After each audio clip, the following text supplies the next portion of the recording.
राधे राधे, जय श्री कृष्ण। वैदिक ज्योतिष विज्ञान की पाठशाला में आप सभी का स्वागत है और मैं हूं आपके साथ ज्योतिषाचार्य जय सिंह। आज मैं यहाँ पर मिथुन संक्रांति में सूर्य प्रवेश कर रहा है उस चार्ट पर चर्चा करने के लिए उपस्थित हुई हूँ। वैदिक ज्योतिष के अंतर्गत संक्रांति का बहुत अधिक महत्व है, यानी कि जब सूर्य एक राशि से दूसरी राशि में प्रवेश करता है तब का, तो उसी को लेकर मैं प्रस्तुत हुई हूँ। यहाँ पर 15 जून 2024 को रात्रि काल में 00:27 और 59 सेकेंड दिल्ली में यह सूर्य मिथुन राशि में प्रवेश कर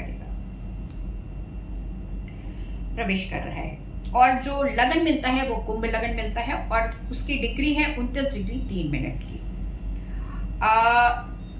और जो उस समय का जो नक्षत्र है वो फाल्गुनी नक्षत्र है, व्यतिपात योग है और बालो नामक करण बना हुआ है और शनिवार का दिन है। मैथमेटिकली भी और जिस दिन सूर्य संक्रांति मनाई जाएगी यानी कि 15 तारीख को सुबह के टाइम पे, वह भी शनिवार का ही दिन माना जाएगा है। अब यहाँ पर अगर हम चार्ट को देखें तो मोटी तौर पर बड़ा अच्छा दिखाई देता है। कुंभ राशि शश योग लगन में बना हुआ है, प्रभावशाली दिखाता है चार्ट को, और गुरु एकादशेश और द्वितीय भाव का होकर के चतुर्थ भाव में स्थित हो गया। धन संबंधी बहुत सारे प्रोग्राम्स यहाँ पर दिखाई देते हैं जो व्यवसाय के क्षेत्र में बड़ी उन्नति को भी दिखाता है। और साथ ही साथ मंगल मेष राशि में अपने भाव में बैठा है और वहां से वो अष्टम भाव अपनी राशि को वृश्चिक राशि को देखता है और उस पर शनि और गुरु की भी दृष्टि है, तो व्यवसाय की दृष्टिकोण से और सरकार की दृष्टिकोण से बड़ा अच्छा दिखाई देता है। पर आगे चलते हैं। जो संक्रांति जब हो रही है तो सूर्य पंचम भाव में जाकर के स्थित हो जाता है, जहां पर थोड़ी समय पहले ही बुध प्रवेश करके गए हैं मिथुन राशि में और ऑलरेडी वहां पर शुक्र विराजमान है। जब भी शुक्र मिथुन राशि में होते हैं तो भारत देश में राजनीतिक दृष्टिकोण से बहुत सारे विरोधों का सामना करना पड़ता है।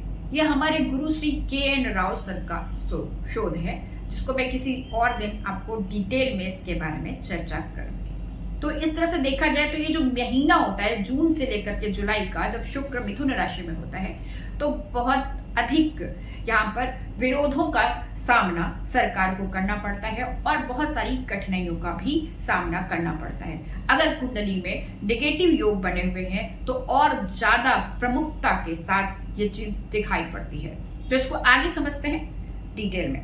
यहाँ पर देखिए तो जो राहु केतु है वो द्वितीय और अष्टम भाव के एक्सिस पर बैठ गए हैं और इससे भी बड़ी चीज ये हो गई कि जो छठे भाव का स्वामी है चंद्रमा, वो अष्टम भाव में स्थित हो गया है और अष्टम भाव में केतु के साथ स्थित हो गया। तो यहाँ पर एक चीज तो क्लियरली दिखाई देती है कि कुछ जो बीमारियां हैं वो यहाँ पर दिखाई देती हैं जो अनावश्यक पैदा हो सकती हैं, पहला पॉइंट।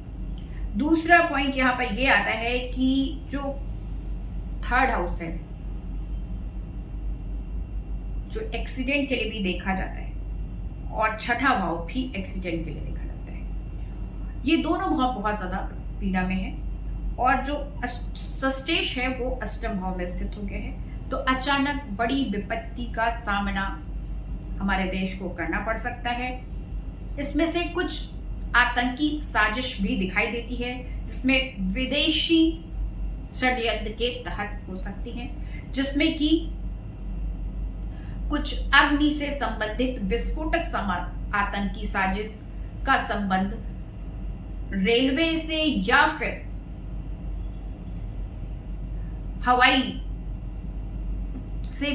मतलब हवाई जहाज या प्लेन से संबंधित भी विस्फोट आदि की समस्या को यहाँ प्रकट कर रहा है। यह चार्ट अचानक अग्नि से संबंधित समस्या, विस्फोट से संबंधित समस्या, आतंकी समस्या को यह चार्ट प्रकट करता है। साथ ही साथ यहाँ पर पंचम भाव बहुत बुरी तरीके से एक्टिवेट हो गया है।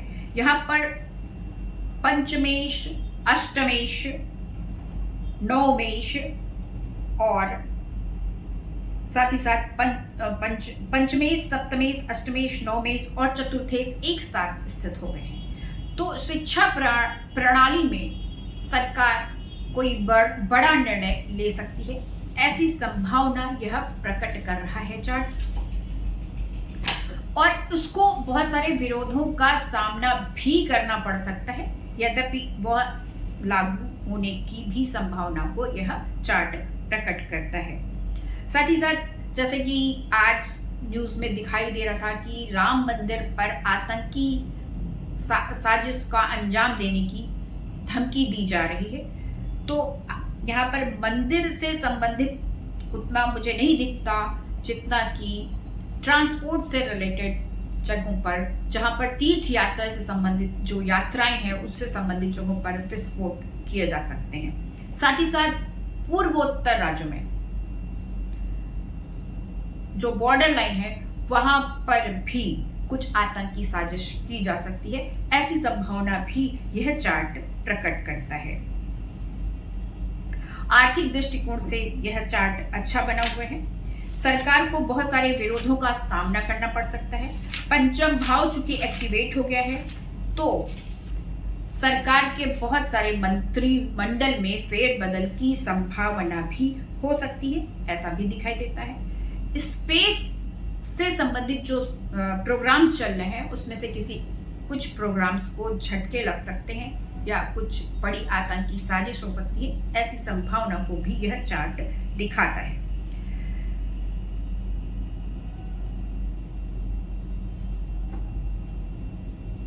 यहाँ पर जो छठे भाव का स्वामी है वो अष्टम भाव में बैठ गया है और उत्तरा फाल्गुनी नक्षत्र में, जो कि सप्तम भाव का स्वामी है सूर्य, उसके राशि में बैठ गया है, जो कि यहाँ पर सीधी तौर पर 5th हाउस से संबंध दिखाता है। तो कोई ऐसी बीमारी जो बच्चों पर अटैक कर सकती है, ऐसी संभावना को यह चार्ट क्लियरली दिखा रहा है, जो कि 15 जून से लेकर के 15 जुलाई 2024 तक बच्चों से संबंधित बीमारियों से के संकेत यह चार्ट देता है।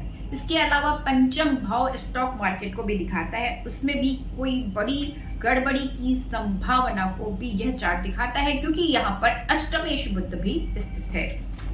और कुछ गुप्त संबंध कुछ राजनेताओं के उभर कर सामने आ सकते हैं, जिसका काफी विवाद हो सकता है और बदनामी होने की भी संभावना को दिखाता है। मनोरंजन के क्षेत्र में भी भारी परिवर्तन की संभावना को यह चार्ट दिखाता है। सरकार के द्वारा जो भी निर्णय लिए जाएंगे उन्हें भारी विरोध का सामना करना पड़ेगा, और न केवल उन्हें बाहर विपक्षी दलों के साथ बल्कि अपने ही दलों के साथ, अपने सहयोगियों के साथ भी विरोधों का सामना यहाँ करना पड़ सकता है। यह संभावना भी यह चार्ट दिखाती है। लेकिन फिर भी ओवरऑल देखा जाए तो यह चार्ट अच्छे मानसून को दिखा रहा है।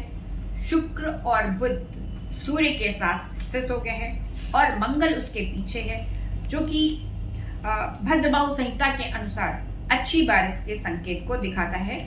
यह यहाँ पे दिखाई दे रहा है। और अभी गुरु भी इसके पीछे चला गया है, सूर्य के पीछे चला गया है, तो यह फिर अधिक बारिश की संभावना को दिखाता है। इसके अलावा मैं पूर्णिमा के चार्ट को और अमावस्या के चार्ट पर अलग से वीडियो बनाऊंगी, साथ ही साथ आद्रा प्रवेश चार्ट पर भी अलग से वीडियो बनाऊंगी। आज के लिए इतना ही। राधे राधे, जय श्री कृष्ण।